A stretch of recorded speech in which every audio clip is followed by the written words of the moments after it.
సోదరీ సోదరులారా, మీ బైబిళ్ళు తెరవండి. ఈరోజు మన పాఠం 2 కొరింథీ 12వ అధ్యాయం. సావధానంగా వినండి. అపొస్తలుడైన పౌలు కొరింథీ సంఘానికి ఈ 2వ ఉత్తరం రాశాడు. అన్నాడు, అతిశయపడడము నాకు తగదు, గాని అతిశయపడవలసి వచ్చింది. ప్రభువు దర్శనములను గురించి, ప్రత్యక్షతలను గురించి చెబుతాను. క్రీస్తునందున్న ఒక మనిషిని నేను ఎరుగుదును. అతడు 14 సంవత్సరాల క్రిందట 3వ ఆకాశానికి కొనిపోబడ్డాడు. అతడు శరీరముతో కొనిపోబడ్డాడో, శరీరము లేకుండా కొనిపోబడ్డాడో నేనెరుగను. అది దేవునికే తెలుసు. అట్టి మనిషిని నేనెరుగుదును. అతడు పరదైసులోనికి కొనిపోబడి వచింపశక్యము కాని మాటలు విన్నాడు. ఆ మాటలు మనుష్యుడు పలుకకూడదు. అతడు శరీరముతో కొనిపోబడ్డాడో, శరీరము లేక కొనిపోబడ్డాడో నేనెరుగను. అది దేవునికే తెలుసు. అట్టివాణ్ణి గూర్చి అతిశయిస్తాను. నా విషయమైతేనో, నా బలహీనత యందేగాక వేరే విధంగా అతిశయించను. అతిశయపడడానికి ఇచ్చ ఉన్నా నేను సత్యమే పలుకుతాను గనుక అవివేకిని కాకుండా ఉండేవాణ్ణి. గాని నా యందు ఎవడైనా చూచిన దానికన్నా, నా వలన విన్నదానికన్నా నన్ను ఎక్కువ ఘనంగా ఎంచుతాడేమో అని అతిశయించడం మానుకుంటున్నాను.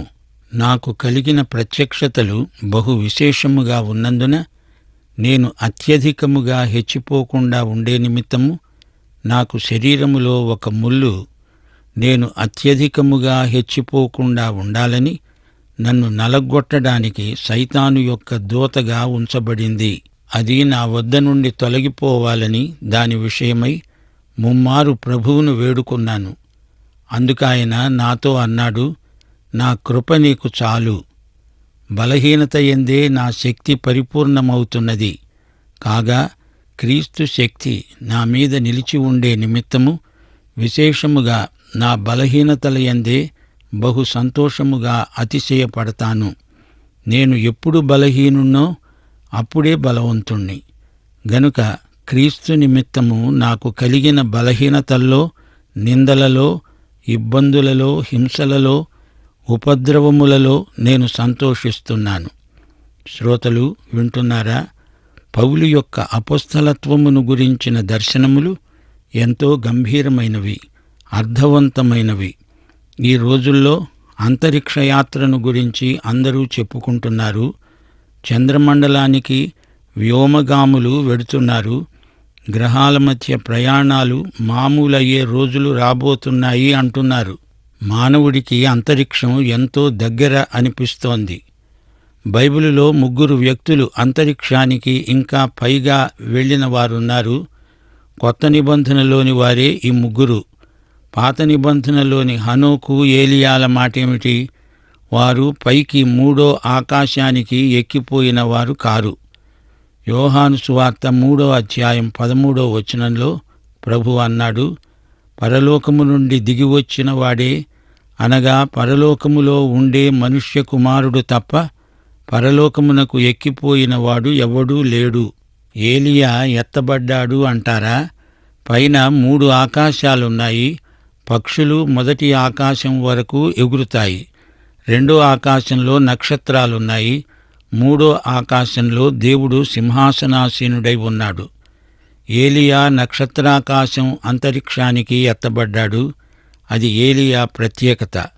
అయితే మనుష్య కుమారుడైన యేసు పరలోకం నుండి దిగివచ్చాడు. కొత్త నిబంధనలో మరో 2 వ్యక్తులెవరు? వీరు అక్కడికి వెళ్ళారు, తిరిగి వచ్చారు. పత్మసులో ఉన్న యోహాను పరలోకానికి ఎత్తబడ్డాడు. ప్రకటన గ్రంథంలో తాను పరలోకంలో ఏమి చూచింది, విన్నది యోహాను రాశాడు. అక్కడ దేవుని సింహాసనాన్ని యోహాను చూచాడు. ప్రకటన గ్రంథం 4వ అధ్యాయం 1-2 వచనాలు. అదిగో, పరలోకమందు ఒక తలుపు తెరువబడి ఉన్నది. నేను మొదట విన్న స్వరము బూరధ్వని వలె నాతో మాట్లాడగా నేను విన్నాను. ఆ మాటలాడిన వాడు అన్నాడు, ఇక్కడికి ఎక్కిరా. ఇక మీదట జరగవలసిన వాటిని నేను నీకు కనపరుస్తాను. వెంటనే నేను ఆత్మవశుణ్ణి అయిపోయాను. అదుగో పరలోకమందు ఒక సింహాసనము వేయబడి ఉన్నది. సింహాసనమందు ఒకడు అనగా యేసుక్రీస్తు ఆసీనుడై ఉన్నాడు. అలాగే అపొస్తలుడైన పౌలు కూడా పరలోకానికి, మూడో ఆకాశానికి ఎత్తబడ్డాడు. ఈ వృత్తాంతమే 2 కొరింథీ 12వ అధ్యాయంలో రాయబడి ఉంది. 3 పేర్కొనబడ్డారు: యేసుక్రీస్తు, యోహాను, పౌలు. ఈ 3 పరలోకాన్ని గురించి మనకు ఎంతైనా చెప్పగలరు. యేసు ప్రభువు అవతరించిన దేవుడు, శరీరము ధరించిన దేవుడు. ఆయన అందరికంటే పరలోకాన్ని గురించి ఎక్కువ చెప్పగలడు, చెప్పాడు. కాని అంతా చెప్పలేదు. యోహాను ఇంకా తక్కువే చెప్పాడు. పౌలైతే అసలేమీ చెప్పలేదు. చెప్పిన ఈ 4 మాటలైనా తన అపొస్తలత్వాన్ని ధృవీకరించడానికి చెప్పవలసి వచ్చింది. తాను మధ్యాకాశానికి కొనిపోబడినట్లు చెబుతున్నాడు. ఇది ఆయన స్వానుభవం. క్రీస్తు కోసం తాను అనుభవించిన శ్రమలను గురించి, హింసలను గురించి వివరంగా చెప్పాడు. అందులో అతిశయించాల్సిందేముంది? పౌలు అనుభవించిన కష్టాల జాబితా చదివిన మీదట ఏ భక్తుడు నేను పౌలులాగా లేక పౌలు కంటే ఎక్కువగా శ్రమలు అనుభవించాను అని చెప్పజాలడు. అందుకే ప్రభువు వాటిని రాయించాడేమో. యేసునాథ నీకు ఇత్తు నా సమస్తము అంటూ కిరాయి గాయకులు కూడా పాటలు పాడతారు. పాటల్లో అబద్ధాలు చెబుతారు. యేసు మన కోసమై శిలువ శ్రమలు అనుభవించాడు. ఆ వెలుగులో చూస్తే నీ శ్రమలు, నా శ్రమలు ఏపాటివి? పౌలు శ్రమలను చూస్తే మనం అంత శ్రమలు అనుభవించగలమా అనిపిస్తుంది గదూ. అయినా పౌలు మనలాంటివాడే. మనమంతా యేసు ప్రభువును మహిమపరచవలసిన వారమంతే. మనమిచ్చే రక్షణ సాక్ష్యంలో యేసు ప్రభువు పాత్ర ఎంత అనేది మనం గమనించాలి. మనం ఆయనకు సాక్షులం. నేను పాపిని, ఘోర పాపిని, అది చేశాను, ఇది చేశాను, నేను అనే మాట ఎక్కువ వినబడాల్సిన అవసరమే లేదు. యేసుక్రీస్తు ఏం చేశాడు, ఆయన నీకేమై ఉన్నాడు అనేది అసలైన సాక్ష్యం. కొందరి సాక్ష్యాలు వింటుంటే యేసు ప్రభు కాదు, వీరికి తమ స్వంత అనుభవాలే గొప్ప అనిపిస్తుంది. పౌలు మరో సందర్భంలో అన్నాడు, ఇంకా జీవించేవాణ్ణి నేను కాదు, క్రీస్తే నాయందు జీవిస్తున్నాడు. పౌలు తన దర్శనాలను గురించి ప్రస్తావిస్తున్నాడు. దమస్కు మార్గంలో పౌలుకు యేసుక్రీస్తు సాక్షాత్కారం కలిగింది. ఇప్పుడిది మరో దర్శనం. మన వ్యోమగాములు 2వ ఆకాశం వరకే వెళ్ళగలరు. 3వ ఆకాశం దేవునిది. ఈ పత్రిక రాయడానికి ముందు 14 సంవత్సరాల క్రిందట ఇది జరిగింది. అది పౌలు చేసిన మొదటి సువార్త యాత్ర సమయం. లుస్త్రలో జరిగిన సంఘటన. అపొస్తల కార్యములు 14వ అధ్యాయం 19, 20 వచనాలలో ఈ వృత్తాంతం రాయబడి ఉంది.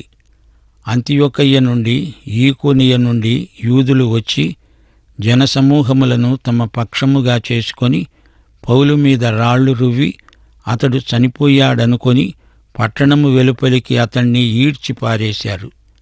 అయితే శిష్యులు అతని చుట్టూ నిలిచి ఉండగా అతడు లేచి పట్టణంలో ప్రవేశించి మరునాడు బర్నబాతో కూడా దెర్బేకు బయలుదేరి వెళ్ళాడు. పౌలు అప్పుడు చనిపోయాడా అంటే అతని ప్రాణం పోయిందని నిర్ధారణ అయింది గనుకే అతణ్ణి వదిలారు. ఇది దర్శనమో లేక అది అప్పటికప్పుడు జరిగిన సంఘటనో పౌలుకు స్ఫురణ లేదు. తన అనుభవాన్ని పౌలు ఇక్కడ రాస్తున్నాడు. పౌలు చనిపోయాడు, తిరిగి లేచాడు.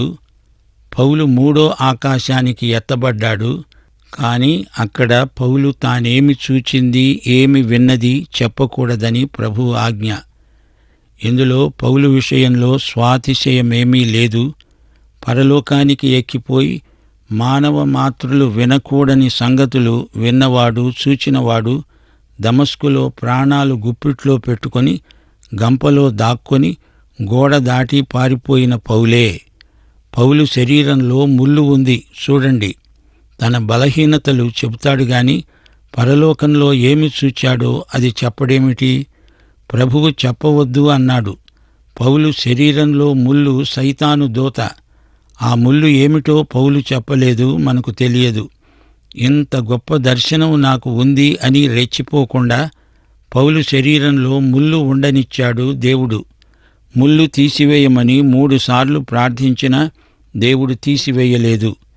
దేవుడు ప్రార్థనలు వినలేదని కాదు, ముళ్ళు తీసివేయను అని జవాబిచ్చాడు దేవుడు. నా కృప నీకు చాలు, ముళ్ళుతోనే నీవు జీవించాలి అన్నాడు దేవుడు. ముళ్ళును భరించడానికి, సహించడానికి చాలిన కృప నీకిస్తాను, అది నీకు చాలు అన్నాడు ప్రభువు. నీ బలహీనతలోనే నా బలము పరిపూర్ణమవుతుంది అని దేవుడు పౌలుకు ఉపదేశించాడు. బలహీనుడైన పౌలును దేవుడు బలపరుస్తాడు. ఈ విధంగా క్రీస్తు శక్తి పౌలు మీద ఎడతెగకుండా నిలిచి ఉంటుంది. దేవుని ముందు పౌలు హృదయ స్పందన ఇది. నాకు దర్శనముంది అని కాదు, నా బలహీనత ఎంత ఎక్కువో అదే నిష్పత్తిలో దేవుని శక్తి వెల్లడి అవుతుంది. ఇదే పౌలు అతిశయం. తన దర్శనాలను గురించి స్వాతిశయంగా మాట్లాడేవాడు పౌలు మాట విని నోరు మూసుకోవాలి. నా దర్శనం గొప్ప దర్శనం అంటూ స్వోత్కర్షలు పలికే వారిది అసలు దర్శనమవునో కాదో అనుమానాస్పదమే. పాత నిబంధనలోని సంసోనుకు పౌలుకు ఎంత వ్యత్యాసం! దేవుని ఆత్మ సంసోను మీదికి రాగా అతడు బలాఢ్యుడయ్యాడు.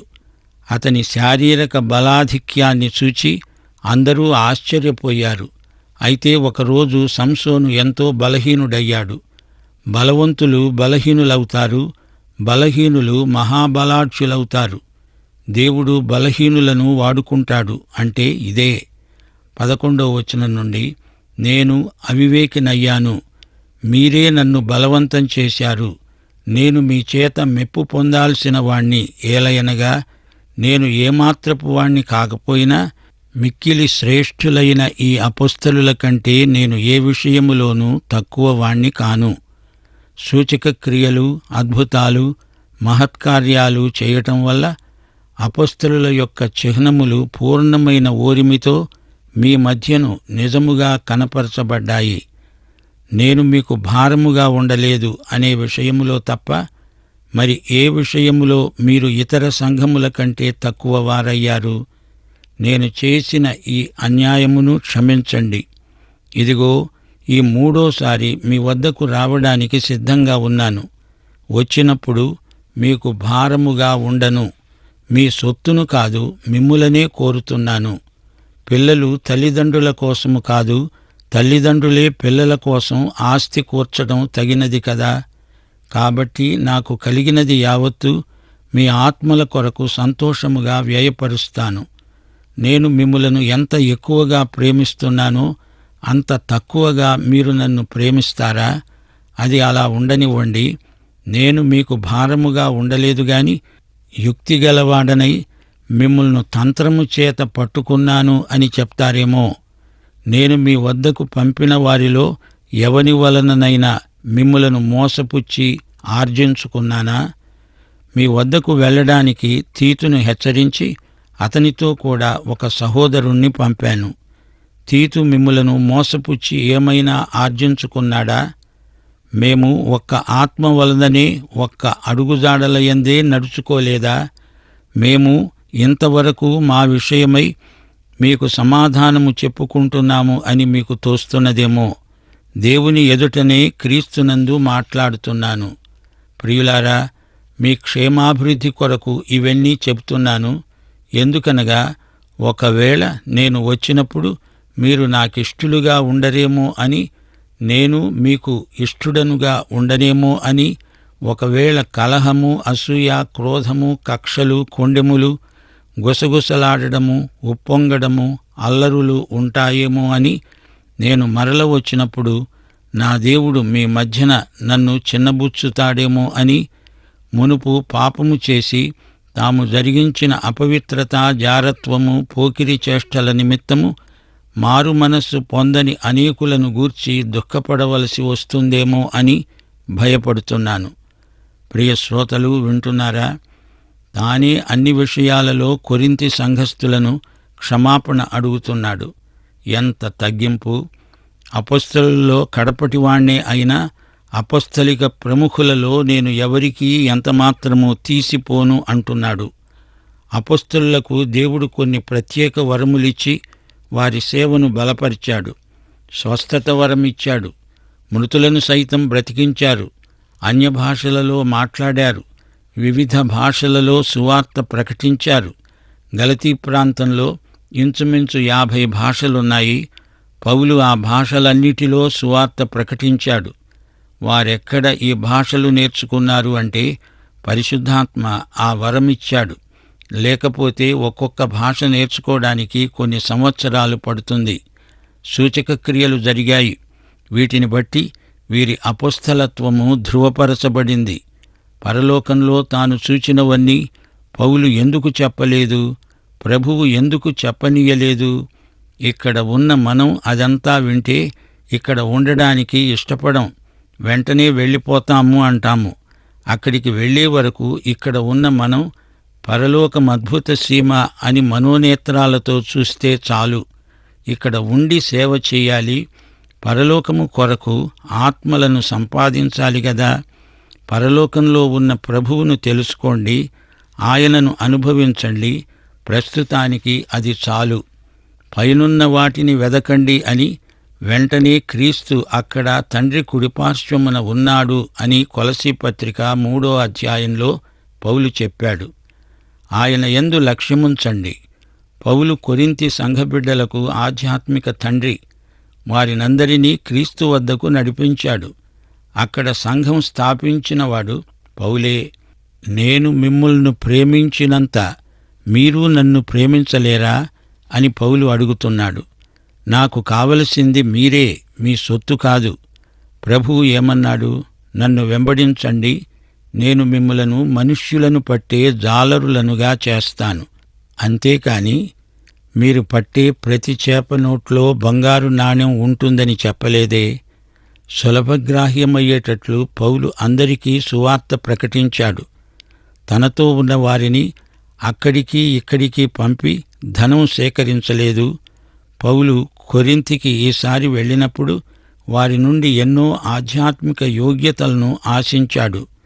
వివాదాలు, విభేదాలు మాని దేవుని వాక్యాన్ని ప్రకటించాలి. అదే పౌలు లక్ష్యం, దీక్ష. నలుగురు చేరి అక్కడ లేని 5వ వ్యక్తిని గురించి గుసగుసలు పోతారు. ఇది వారి వ్యాసంగం. కొందరు ఉప్పొంగిపోతారు, ఉబ్బి తబ్బిబ్బవుతారు. ఏదైనా దెబ్బ తగిలితే పొంగిపోయే మనిషి త్రుటిలో కుంగిపోతాడు.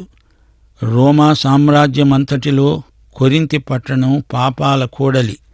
అక్కడ పాపం విస్తరించిన కొద్దీ కృప అపరిమితంగా విస్తరించింది.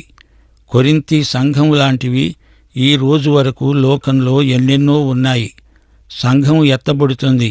అంతవరకు సంఘం లోకానికి ఉప్పు, వెలుగు. పరిశుద్ధాత్మ సంఘంలో నివాసమున్నాడు.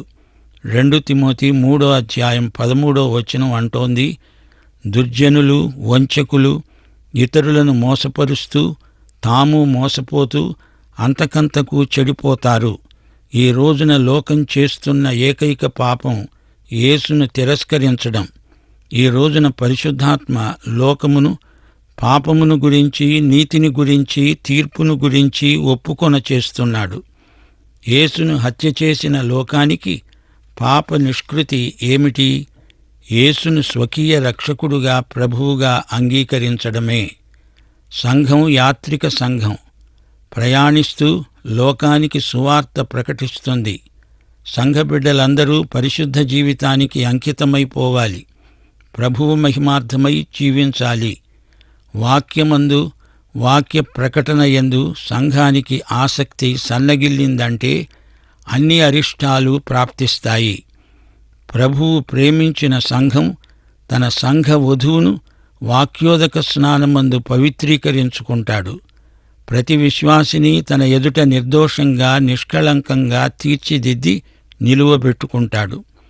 దేవుని ఉన్నత ప్రమాణాన్ని అందుకునే ఉత్కంఠతో పరిపూర్ణత, పరిపక్వత దిశగా సాగిపోతున్నాము. సంఘం పరిశుద్ధాత్మ నేతృత్వంలో లోకమందు భూదిగంతాల వరకు సేవ చేస్తున్నది. సంఘమే లేకపోతే అంత్యక్రీస్తుకు పట్టపగ్గాలుండవు. ప్రియశ్రోత, నీవు యేసుక్రీస్తును నీ స్వంత రక్షకుడుగా, ప్రభువుగా ఎరుగుదువా? అయితే ఈ పాఠం నీకోసమే. పాఠం ముగిసింది. ప్రభువైన యేసుక్రీస్తు వారి దివ్యకృప, తండ్రి అయిన దేవుని పరమ ప్రేమ, పరిశుద్ధాత్మ యొక్క అన్యోన్య సహవాసము మనకందరికీ సదాకాలము తోడై ఉండునుగాక. ఆమేన్.